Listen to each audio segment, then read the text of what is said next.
World map series की दूसरी video जिसमें हम एशिया देखेंगे। पहली वीडियो में मैंने आपको पूरा इंट्रोडक्शन दिया था वर्ल्ड के बारे में, और आज के वीडियो में हम पूरा एशिया देखेंगे। जितनी भी इम्पोर्टेंट इन्फॉर्मेशन है वो सारी की सारी आज हम इस वीडियो में डिस्कस करेंगे एशिया के बारे में। तो चलिए स्टार्ट करते हैं।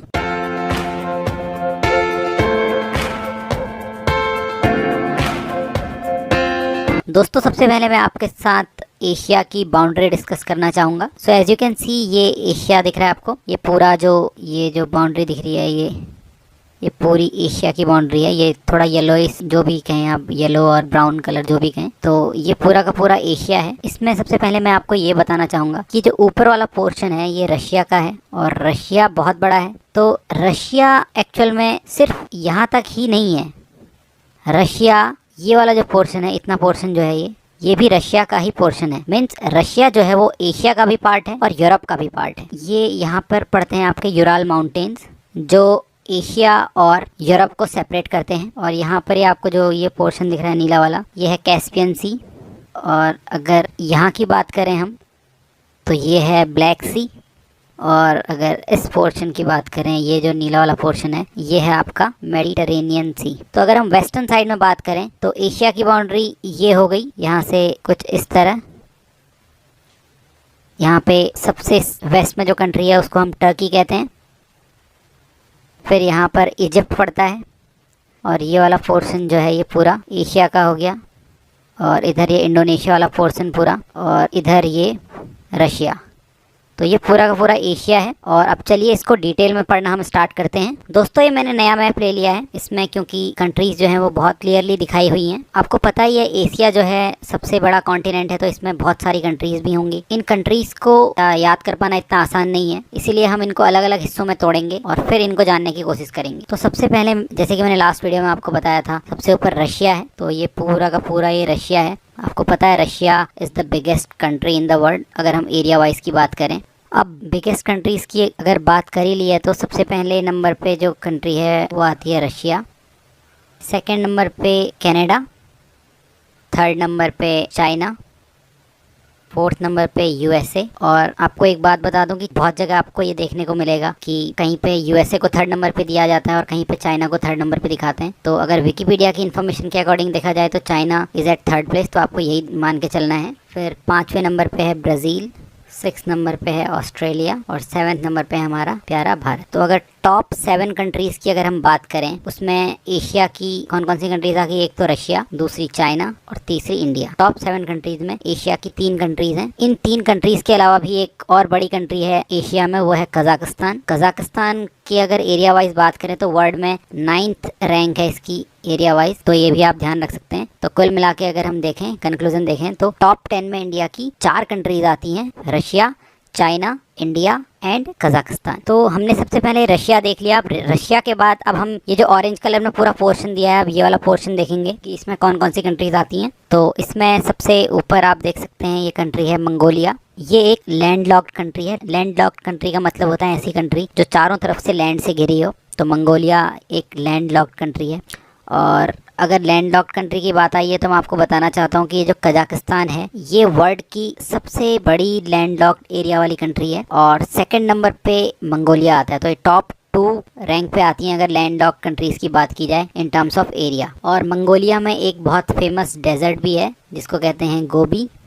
तो मंगोलिया में भी गो आता है और इसमें भी गो, तो इस तरह से आप याद रख सकते हैं इसको। इसके बाद आता है चाइना, एशिया की एक और बड़ी कंट्री। तो चाइना की बाउंड्री देख सकते हैं आप, ये पूरा इधर ये पूरा एरिया आप देख सकते हैं, इधर ये पूरा इधर से। और यहाँ पर जो ताइवान है वो भी चाइना का ही पार्ट है। ऐसे ही तिब्बत जो है वो भी चाइना ने अपने अंडर में ले रखा है। चाइना की बहुत सारी डिस्प्यूटेड टेरिटरीज हैं, जैसे हमारा अक्षय चिन का इधर एरिया है, उस पर भी उन्होंने कब्जा कर रखा है। तो काफ़ी सारी डिस्प्यूटेड टेरिटरीज हैं चाइना की, अलग अलग कंट्रीज़ के साथ बहुत सारे विवाद हैं उनके। वर्ल्ड में ऐसी 2 कंट्रीज़ हैं जो मैक्सिमम कंट्रीज़ के साथ बॉर्डर शेयर करती हैं, और वो है रशिया और चाइना। ये दोनों टोटल 14 कंट्रीज़ के साथ बॉर्डर शेयर करती हैं। So you can remember this also. और उसके बाद अगर चाइना की हम कैपिटल की बात करें तो सबको पता होना चाहिए बीजिंग की कैपिटल है। फिर इधर अगर हम देखें, ये रहा आपका नॉर्थ कोरिया, और इसके साथ ये है साउथ कोरिया। ये जो लाइन जो है जो नॉर्थ कोरिया और साउथ कोरिया को अलग करती है उसको कहते हैं 38th पैरेलल। और अगर नॉर्थ कोरिया की कैपिटल की अगर हम बात करें तो वो है प्योंगयांग, और अगर साउथ कोरिया की कैपिटल की बात की जाए तो वो है सियोल। अगर नॉर्थ कोरिया के इस तरफ जाएंगे तो यहाँ पे पड़ेगा जापानीज सी, और यहाँ पर पड़ेगा येलो सी। और जापानीज सी के अगर बगल में देखें तो ये है जापान। जापान को अगर हम देखें तो मेनली अगर बड़े आइलैंड्स को देखें तो 4 आइलैंड्स हैं। जो पहला आइलैंड है उसका नाम है होकाइडो। दूसरा आइलैंड जो ये बड़ा आइलैंड आपको दिख रहा है इसका नाम है होन्शु। फिर ये तीसरा जो आइलैंड है इसका नाम है शिकोकू। और फिर ये जो चौथा आइलैंड है इसका नाम है क्यूशू। और अगर जापान की कैपिटल की बात करें तो वो है टोक्यो, और जो टोक्यो है वो शिकोकू आइलैंड में पड़ता है। और 2 साइट्स हैं जापान की जो काफ़ी फेमिलियर होंगी आपको, हिरोशिमा और नागासाकी। तो हिरोशिमा और नागासाकी जैसे कि आपको पता है जहाँ पे अमेरिका ने एटम बॉम्ब फेंका था वर्ल्ड वॉर 2 के टाइम पे। तो जो हिरोशिमा है वो है शिकोकू आइलैंड पे, और जो नागासाकी है that is in Kyushu island. तो ये रहा जापान। और अगर सी की बात करें तो जैसे यहाँ पे हमने देखा जापानीज सी है, यहाँ पर येलो सी है। इधर ये जो रशिया वाला जो पोर्शन था इस जगह पे एक सी है जिसका नाम है ओकोटस्क। तो ये रशिया के ईस्टर्न साइड में है, इसको भी आप ध्यान रखें। और ये जैसे कि ये चाइना का ईस्टर्न पोर्शन है तो यहाँ पर है ईस्ट चाइना सी, और अगर चाइना का ये साउथ का पोर्शन है तो इधर है साउथ चाइना सी। साउथ चाइना सी आपको पता ही है बहुत ही विवाद रहते हैं इस एरिया में, इस टेरिटरी में। और अब ये पोर्शन हमने डिस्कस कर लिया है जितनी कंट्रीज थी ऑरेंज वाले पोर्शन में। इसमें कौन कौन सी थी? सबसे पहले हमने मंगोलिया देखी, उसके बाद हमने चाइना देखी, चाइना के बाद हमने देखा नॉर्थ कोरिया,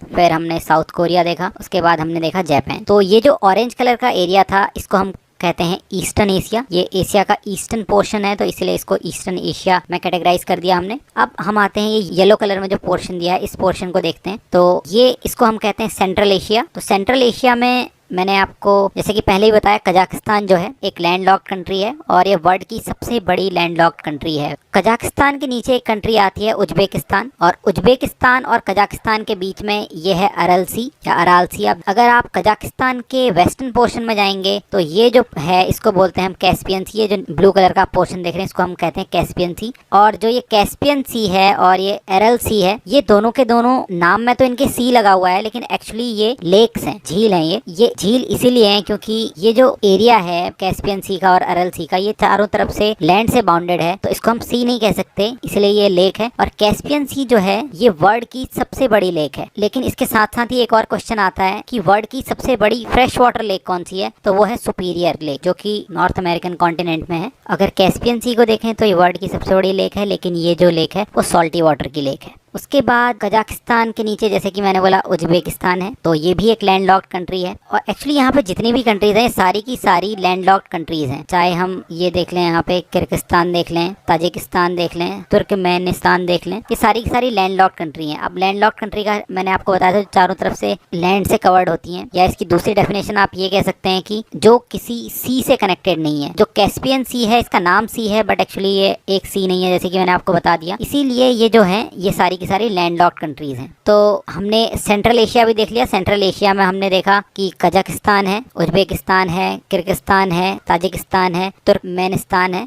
और इसके अलावा हमने कैस्पियन सी और अरल सी को भी देखा। अब हम देखेंगे ये वाला पोर्शन जो पर्पल कलर में दिया हुआ है, इसको हम सदर्न एशिया बोल सकते हैं। तो हम अपने इंडिया से ही शुरुआत करेंगे। ये रहा हमारा इंडिया, और इंडिया के बारे में हम कुछ ज़्यादा बात नहीं करेंगे क्योंकि उसके लिए मैंने सेपरेट वीडियोस बना रखी हैं इंडिया के मैप पे बेस्ड, उसमें मैंने काफ़ी डिटेल में इंडिया को कवर किया है। तो इंडिया की हम टेरिटरी की बात करें तो ये हमारा पूरा इंडिया है, और इधर अंडमान और निकोबार के आइलैंड्स पड़ते हैं। ये है अंडमान का एरिया और ये है निकोबार। और अंडमान और निकोबार के बीच में जो एक चैनल है जिसको हम कहते हैं 10 डिग्री चैनल, जो अंडमान और निकोबार के बीच में है, तो इसको भी ध्यान रखें, एग्जाम्स में पूछा जाता है ये भी। और अगर इधर आए तो यहाँ पे एक इंडिया की और टेरिटरी पड़ती है, एक आइलैंड है जिसका नाम है लक्षद्वीप, और लक्षद्वीप के नीचे एक कंट्री पड़ती है कुछ नीचे अगर जाएंगे तो इसका नाम है मालदीव्स। ये देख सकते हैं आप मालदीव्स, और मालदीव्स की जो कैपिटल है उसका नाम है माले। और इंडिया की अगर नेबरिंग कंट्रीज को हम देखें तो नेपाल एक लैंडलॉक्ड कंट्री है, भूटान एक लैंडलॉक्ड कंट्री है, अफगानिस्तान भी एक लैंडलॉक्ड कंट्री है। 3 ऐसी कंट्रीज हैं जो लैंडलॉक्ड है, नेपाल, भूटान और अफगानिस्तान। अब इंडिया के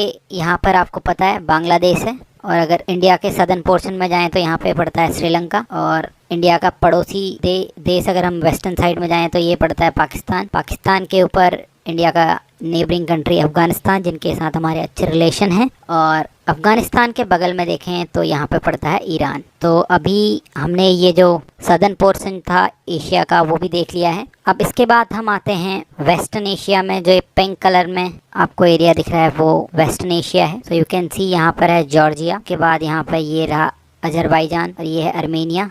तो अजरबैजान और अर्मेनिया जो है ये भी लैंडलॉक्ड कंट्रीज हैं। उसके बाद टर्की जो है वो एशिया की वेस्टर्न मोस्ट कंट्री, अगर वेस्ट में सबसे एक्सट्रीम में कौन सी कंट्री है पूछा जाए तो वो है टर्की के नीचे मेडिटेरेनियन सी है। मैंने आपको वीडियो के स्टार्टिंग में बताया था ये वाला जो पोर्शन है। उसके बाद ये जो पोर्शन है ये अरेबियन सी का पोर्शन है, अरेबियन सी है ये, और यहाँ पे स्विस कैनाल पड़ती है। और ये जो स्विस कैनाल है ये मेडिटेरेनियन सी को कनेक्ट करता है अरेबियन सी के साथ। और अगर ये जो पिंक वाला पोर्शन है इसको देखें हम, मेनली ये अरब कंट्रीज हैं जिसमें सीरिया है, फिर इराक है, यहाँ पे जॉर्डन है, बहरीन है, यहाँ पे कुवैत है छोटा सा, सऊदी अरेबिया यहाँ पे सबसे बड़ी कंट्री है वेस्टर्न पोर्शन में, नीचे यमन, और यहाँ पर ओमान, सऊदी अरेबिया की ही नेबरिंग कंट्री है यूएई, और यहाँ पे छोटा सा है आपका कतर। तो एशिया की बात करें तो यहाँ पे जो ये वाला पोर्शन है ये इजिप्ट का पोर्शन है। इजिप्ट एक ऐसी कंट्री है जो एशिया का भी पार्ट है, और ये इधर अफ्रीकन कॉन्टिनेंट पड़ जाता है तो अफ्रीकन कॉन्टिनेंट का भी पार्ट है, और बीच में ये आपकी है स्विस कैनाल। तो अब हम लास्ट में देखेंगे south eastern Asian countries, south east Asia की कंट्रीज़। ये जो ग्रीन कलर में सारी की सारी साउथ ईस्टर्न एशियन कंट्रीज़ हैं। तो सबसे पहले है म्यांमार, इंडिया की नेबरिंग कंट्री है ये म्यांमार के जस्ट बगल में है लाओस। यू कैन सी ये लैंडलॉक्ड कंट्री है। एग्जाम में अगर क्वेश्चन पूछा जाता है कि साउथ ईस्टर्न एशिया की लैंडलॉक्ड कंट्री का नाम बताएं तो वो है लाओस। लाओस के नीचे है थाईलैंड के नीचे ये रहा कंबोडिया, और ये जो है ये है वियतनाम आपका ये पोर्शन। फिर ये जो नीचे वाला पोर्शन है ये है मलेशिया का। मलेशिया के बाद यहाँ पर यू कैन सी सिंगापुर है छोटा सा, और सिंगापुर जो है ये टोटल 63 आइलैंड से बना हुआ है। और सिंगापुर की अगर कैपिटल की हम बात करें तो वो भी सिंगापुर ही है। You don't need to do extra efforts, Singapore की कैपिटल इज सिंगापुर। उसके बाद आती है एक और इम्पॉर्टेंट कंट्री एशिया की, वो है इंडोनेशिया। इंडोनेशिया जो है वर्ल्ड की लार्जेस्ट आइलैंड कंट्री है, क्योंकि बहुत सारे आइलैंड से मिलके बनी हुई है। करीबन 13,000 आइलैंड्स से मिलके इंडोनेशिया बना हुआ है, जिसमें से करीबन 6,000 आइलैंड्स में लोग रहते हैं। तो मेनली अगर जो बड़े बड़े आइलैंड्स को देखें तो वो 4 आइलैंड्स हैं। जो पहला आइलैंड है वो ये है, इसका नाम है सुमात्रा। उसके बाद ये जो दूसरा आइलैंड है इसका नाम है जावा। फिर ये तीसरा आइलैंड जो है ये सबसे बड़ा आइलैंड है, इस आइलैंड का नाम है बोर्नियो। लेकिन बोर्नियो जो है एक्चुअली यहाँ पर 3 कंट्रीज़ की टेरिटरीज़ हैं। ये जो सदर्न पोर्शन है ये है इंडोनेशिया का, ये वाला जो पोर्शन है ये है मलेशिया, और ये जो छोटा पोर्शन है ये है ब्रुनेई नाम की कंट्री है। यहाँ पे ये कंट्री बहुत छोटी दिख रही है लेकिन काफ़ी रिच कंट्री है। यहाँ पे पर कैपिटल इनकम है वो बहुत हाई है लोगों की, क्योंकि यहाँ पे रिसोर्सेज बहुत अच्छे अच्छे अवेलेबल हैं। उसके बाद अगला आइलैंड जो है वो ये रहा, और इसका नाम है सुलावेसी। और उसके बाद लास्ट आइलैंड है ये है गिनिया जो है पूरा का पूरा, और इसमें जो ये वाला पोर्शन है वो इंडोनेशिया का पोर्शन है, और बाकी का बचा हुआ है जो ये ओशिनिया का है पार्ट है, तो इसका नाम है न्यू गिनिया। और जो ये वाला बचा हुआ पोर्शन है ये है पापुआ न्यू गिनिया। तो एशिया में सिर्फ इतना पोर्शन आता है, और ये जो पोर्शन है वो है इंडोनेशिया का। और इंडोनेशिया के बारे में अगर कुछ और बात करें तो पॉपुलेशन के मामले में ये वर्ल्ड में 4th नंबर पे आता है। और अगर पॉपुलेशन की बात आई है तो आपको पता ही है नंबर 1 पे आता है चाइना, देन इंडिया, उसके बाद यूएसए, और 4th नंबर पे आपका आता है इंडोनेशिया। और अगर इंडोनेशिया की करेंसी की बात करें तो वहाँ पर जो करेंसी है वो है इंडोनेशियन रुपया। इसके अलावा जो इक्वेटर है ये देख सकते हैं आप, ये जो लाइन है ये एशिया में 2 कंट्री से पास होती है। पहली है मालदीव्स, यू कैन सी ये मालदीव्स यहाँ से पास हो रही है, और दूसरा है इंडोनेशिया। तो 2 कंट्री से पास होती है, एक है मालदीव्स और दूसरी है इंडोनेशिया। और एक और बात बतानी थी, इंडोनेशिया की कैपिटल जो है वो है जकार्ता, और जकार्ता जो है वो जावा आइलैंड में सिचुएटेड है। और ये जो आइलैंड है इसमें सबसे ज़्यादा पॉपुलेशन रहती है इंडोनेशिया की जावा आइलैंड पे। और एक क्वेश्चन एग्जाम्स में पूछा जाता है वो है कि कौन सी एशियन कैपिटल इक्वेटर के सबसे नज़दीक है। तो आप देख सकते हैं कि इंडोनेशिया की कैपिटल है जकार्ता, वो काफ़ी नीचे है। और ऐसे ही जो मालदीव की कैपिटल माले है वो काफ़ी ऊपर की तरफ है। तो जो सबसे नियर बाई कैपिटल है इक्वेटर के एशिया में वो है सिंगापुर। आप देख सकते हैं ये रहा सिंगापुर, तो ये इक्वेटर के बहुत नज़दीक है। और उसके अलावा आपको एक और इन्फॉर्मेशन के बारे में जानना चाहिए, वो है ये जो है ये फिलीपाइंस है। फिलीपाइंस के बगल में यहाँ पर दुनिया का सबसे डीपेस्ट ट्रेंच है जिसको मरियाना ट्रेंच बोलते हैं। मरियाना ट्रेंच में एक जगह है जिसको कहते हैं चैलेंजर डीप। चैलेंजर डीप नाम है और उसकी जो डेप्थ है वो है 10,994 मीटर्स, ऑलमोस्ट 11 किलोमीटर। फ्रेंड्स, अगर एट लास्ट हम ये डिस्कस करें कि एशिया की एक्सट्रीम पॉइंट पे कौन कौन सी कंट्रीज़ हैं अलग अलग डायरेक्शन में, तो अगर हम ईस्ट की बात करें तो ईस्ट में यहाँ पे देखा था आपने, सबसे ईस्ट में जो कंट्री है वो है रशिया। अगर वेस्टर्न पोर्शन की बात करें तो मैंने आपको बताया था टर्की वेस्टर्न एक्सट्रीम पॉइंट पे है। अगर नर्दर्न पॉइंट की बात करें तो रशिया। और अगर साउथ की बात करें तो साउथ में यू कैन सी यहाँ पर इंडोनेशिया है। तो फ्रेंड्स, आई होप आपको ये वीडियो पसंद आया होगा और मैंने जितनी भी इन्फॉर्मेशन मैं आपको दे सकता था वो सारी इन्फॉर्मेशन प्रोवाइड करने की कोशिश की है। एंड आपके जो भी सजेशंस हैं please do right in the comment section. अगली वीडियो में मैं अफ्रीकन कॉन्टिनेंट कवर करूँगा। आपसे एक रिक्वेस्ट है कि ज़रूर आप हमें बताएं कि आपको ये वीडियोस, ये जो हमने नई सीरीज़ स्टार्ट की है वर्ल्ड मैप पे बेस्ड, ये आपको पसंद आ रही है या नहीं आ रही है। और जो भी नए लोग हमसे जुड़े हैं मेरी उनसे रिक्वेस्ट है, अगर आपको ये वीडियोज़ पसंद आ रही है please do subscribe the channel. दोस्तों, अभी के लिए थैंक यू वेरी मच, बहुत बहुत शुक्रिया आपका। जय हिंद।